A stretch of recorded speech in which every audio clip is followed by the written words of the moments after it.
नमस्कार, स्वागत है आप सभी का अमन स्टडी पॉइंट में। इस वीडियो में हम देखेंगे यूपी टेट प्राथमिक स्तर में पूछे गए हिंदी के 30 महत्वपूर्ण प्रश्न जो आपके फरवरी 2016 के एग्जाम में पूछे गए थे। तो चलिए शुरू करते हैं बिना किसी देरी के। पहला प्रश्न है, अष्टछाप के कवि नहीं है। ऑप्शन है नाभादास, कृष्णदास, परमानंद दास या नंददास। तो इस प्रश्न का राइट आंसर चला जाएगा ऑप्शन ए के साथ, नाभादास अष्टछाप के कवि नहीं है। अष्टछाप में जो प्रमुख 8 कवि आते हैं, सूरदास, कुंभन दास, परमानंद दास, कृष्णदास, नंददास, चित स्वामी, गोविंद स्वामी एवं चतुर्भुज स्वामी, ये अष्टछाप के प्रमुख कवि हैं। अगला प्रश्न है, जो वाणी द्वारा व्यक्त न किया जा सके उसके लिए एक शब्द क्या होगा। आत्म साक्षात्कार, स्वानुभूति, अनिर्वचनीय या रहस्य। तो इस प्रश्न का राइट आंसर चला जाएगा ऑप्शन सी के साथ, जो वाणी द्वारा व्यक्त न किया जा सके उसे अनिर्वचनीय कहते हैं। अगला प्रश्न है, आचरण की सभ्यता किसका निबंध है। ऑप्शन है महावीर प्रसाद द्विवेदी, सरदार पूर्ण सिंह, रामचंद्र शुक्ल या पदम सिंह। तो इस प्रश्न का राइट आंसर चला जाएगा ऑप्शन बी के साथ, आचरण की सभ्यता सरदार पूर्ण सिंह की निबंध रचना है। इनके कुछ और निबंध हैं जैसे मजदूरी और प्रेम, कर्तव्य और सभ्यता, सच्ची वीरता। अगला प्रश्न है, भूषण किस काल के कवि हैं। ऑप्शन है वीरगाथा काल, भक्ति काल, रीतिकाल या आदिकाल। तो इस प्रश्न का राइट आंसर चला जाएगा ऑप्शन सी के साथ, भूषण रीतिकाल के कवि हैं। रीतिकाल के अन्य कवियों में केशव दास, मोतीराम, भिखारी दास, पद्माकर, रसिक गोविंद बिहारी, घनानंद रहीम आदि प्रमुख हैं। अगला प्रश्न है, उत्साह किस रस का स्थायी भाव है। करुण रस, वीर रस, हास्य रस या श्रृंगार रस। तो इस प्रश्न का राइट आंसर चला जाएगा ऑप्शन बी के साथ, उत्साह वीर रस का अस्थायी भाव है और करुण रस का होता है शोक, हास्य रस का स्थायी भाव होता है हास तथा श्रृंगार रस का स्थायी भाव होता है रति। अगला प्रश्न है, कवितावली के रचनाकार हैं सूरदास, जायसी, तुलसीदास, घनानंद। तो इस प्रश्न का राइट आंसर चला जाएगा ऑप्शन सी के साथ, कवितावली के रचनाकार तुलसीदास जी हैं। तुलसीदास की अन्य रचनाएं कवितावली, गीतावली, विनय पत्रिका, कृष्ण गीतावली, दोहावली आदि सभी गोस्वामी तुलसीदास की रचनाएं हैं। अगला प्रश्न है, विनय पत्रिका की भाषा कौन सी है। ऑप्शन है अवधी, खड़ी बोली, ब्रज भाषा या अपभ्रंश।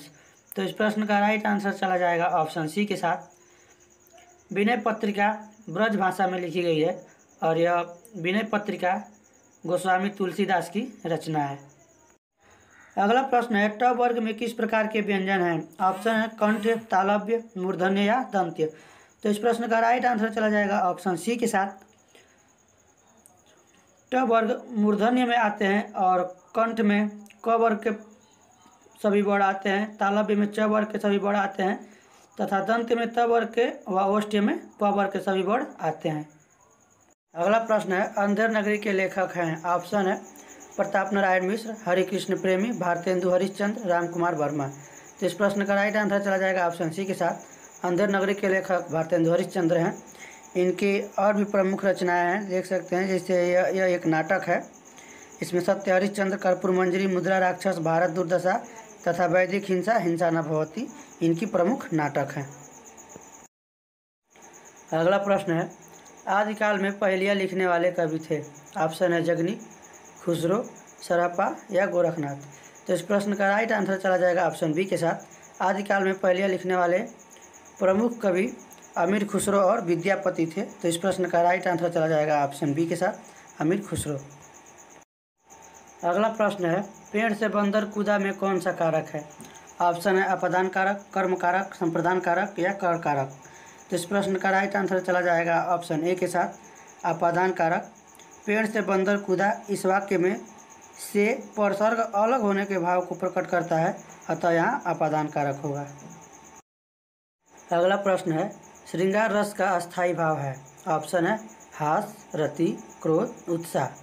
तो इस प्रश्न का राइट आंसर चला जाएगा ऑप्शन बी के साथ, श्रृंगार रस का स्थायी भाव रति होता है और हास्य रस का होता है, क्रोध रौद्र रस का होता है और उत्साह वीर रस का अस्थायी भाव होता है।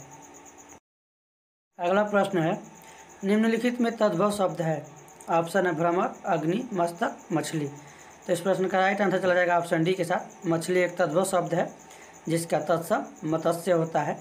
तत्सम शब्द वे होते हैं जो संस्कृत के शुद्ध शब्द होते हैं और तद्भव शब्द वे शब्द होते हैं जो उसके बिगड़े हुए रूप होते हैं या बोलचाल की भाषा में हम जिसका उपयोग करते हैं।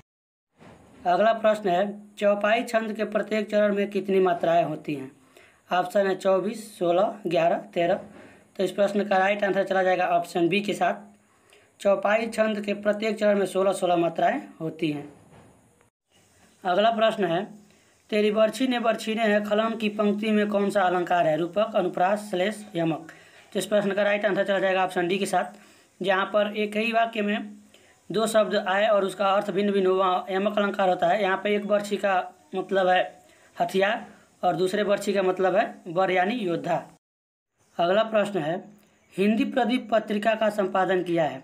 बद्रीनारायण चौधरी, प्रेमगंज, बालकृष्ण भट्ट, प्रताप नारायण मिश्र, भारतेंदु हरिश्चंद्र। तो इस प्रश्न का राइट आंसर चला जाएगा ऑप्शन बी के साथ। हिंदी प्रदीप पत्रिका का संपादन बालकृष्ण भट्ट ने किया है। अगला प्रश्न है, सूर्योदय शब्द का संधि विच्छेद है? सूर्योधनोदय, सूर्यधन उदय, सूर्यधन उदय, सूर्यधन उदय। तो इस प्रश्न का राइट आंसर चला जाएगा ऑप्शन बी के साथ, सूर्यधन उदय। और सूर्योदय में कौन सी संधि है? तो सूर्योदय में आपका गुण संधि है। अगला प्रश्न है, यथाशक्ति में समास है? अव्ययी भाव समास, तत्पुरुष समास, द्विग समास या कर्मधारय समास। तो इस प्रश्न का राइट आंसर चला जाएगा ऑप्शन ए के साथ, यथाशक्ति में अव्ययी भाव समास है। यथाशक्ति का अर्थ होगा शक्ति के अनुसार, और यहाँ पे यथा एक अव्यय है। तो समास से भी यहाँ पे एक प्रश्न उठाया गया है, आप देख सकते हैं। अगला प्रश्न है, इनमें कौन सा तद्भव है? तो इसमें आपको तद्भव शब्द बताना है। ऑप्शन है मधु, भ्रमर, मधुकर, भंवरा। तो इस प्रश्न का राइट आंसर चला जाएगा ऑप्शन डी के साथ। भंवरा एक तद्भव शब्द है जिसका तत्सम शब्द भ्रमर होता है। अगला प्रश्न है, मुद्री का तत्सम रूप है? तो इसमें आपको तत्सम रूप बताना है। ऑप्शन है मुद्री, मुंद्री, मुद्रिका या मुद्रिका। तो इस प्रश्न का राइट आंसर चला जाएगा ऑप्शन डी के साथ। मुद्री का तत्सम रूप मुद्रिका हुआ। और यहाँ पे आपको देख सकते हैं तत्सम तद्भव से भी प्रश्न पूछे जाते हैं। अगला प्रश्न है, निम्नलिखित में से कौन निबंध हजारी प्रसाद द्विवेदी का नहीं है? ऑप्शन है अशोक के फूल, कुटज, विचार प्रवाह, वृत्त और विकास। तो इस प्रश्न का राइट आंसर चला जाएगा ऑप्शन डी के साथ। वृत्त और विकास हजारी प्रसाद द्विवेदी का निबंध नहीं है, और अशोक के फूल, कुटज, विचार प्रवाह ये सभी हजारी प्रसाद द्विवेदी द्वारा लिखित निबंध हैं। अगला प्रश्न है, परमाल रासो किसके द्वारा रचित है? ऑप्शन है नल सिंह, नरपति नाला, चंद्रवरदाई, जगनिक। तो इस प्रश्न का राइट आंसर चला जाएगा ऑप्शन डी के साथ। परमाल रासो जगनिक द्वारा रचा गया है, और इसमें महोबा के राजा परमाल देव के सामंत अल्लाह और उदल की वीरता का वर्णन किया गया है। अगला प्रश्न है, दुल्हन गावहूँ मंगलाचार हम घर आए राजा राम भरतार, यह किसकी पंक्तियां हैं? ऑप्शन है तुलसीदास, कबीरदास, सूरदास या रैदास। तो इस प्रश्न का राइट आंसर चला जाएगा ऑप्शन बी के साथ। यह पंक्तियां कबीरदास की रचना से ली गई हैं। अगला प्रश्न है, मृगावती किसकी रचना है? ऑप्शन है उस्मान, मंजन, कुतुबन, जायसी। तो इस प्रश्न का राइट आंसर चला जाएगा ऑप्शन सी के साथ। मृगावती कुतुबन की रचना है, जिसमें मृगावती और राजकुंवर के लौकिक प्रेम कथा के द्वारा अलौकिक प्रेम का वर्णन किया गया है। अगला प्रश्न है, निम्नलिखित में से शुद्ध वर्तनी वाला शब्द है? ऑप्शन है अंतर्राष्ट्रीय, अंतर्राष्ट्रीय, अंतर्राष्ट्रीय, अंतर्राष्ट्र। तो इस प्रश्न का राइट आंसर चला जाएगा ऑप्शन ए के साथ, जो शुद्ध वर्तनी के हिसाब से सही है।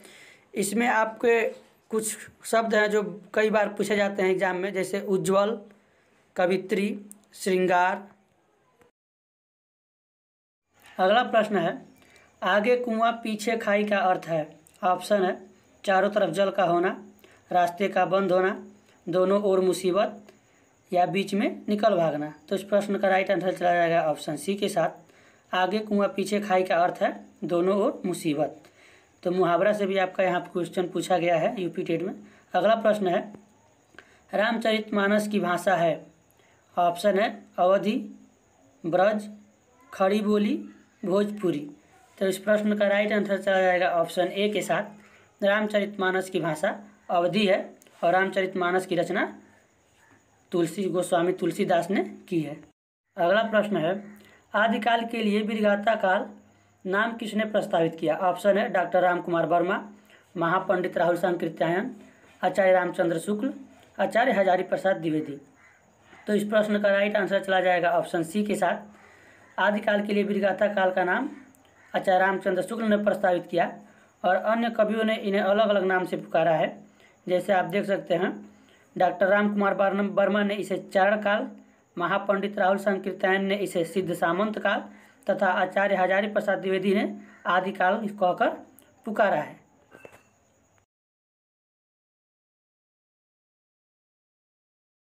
अगला प्रश्न है, उत्कर्ष शब्द का विलोम लिखिए। ऑप्शन है पतन, अपकर्ष, अपभ्रष्ट, विकास।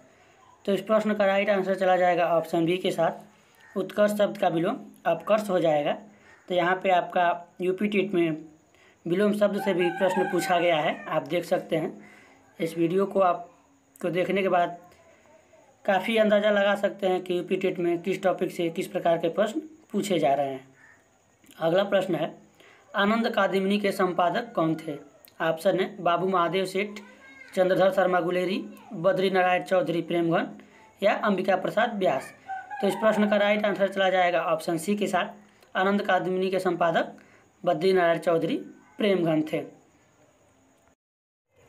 तो ये थे यूपी टेट के 2016 में पूछे गए हिंदी के पूरे 30 प्रश्न जो आपके प्रीवियस ईयर में पूछे गए थे। तो इस वीडियो को देखने के बाद आपको काफ़ी अंदाज़ा लग गया होगा कि किस प्रकार के क्वेश्चन यूपी टेट में किस टॉपिक से हिंदी में पूछे जाते हैं। तो यह वीडियो आपको कैसा लगा कमेंट बॉक्स में ज़रूर बताएं। साथ ही वीडियो को लाइक, शेयर और चैनल को सब्सक्राइब कर दें। आज की वीडियो में बस इतना ही। मिलते हैं कल एक फिर नए वीडियो में नए टॉपिक के साथ। तब तक के लिए धन्यवाद।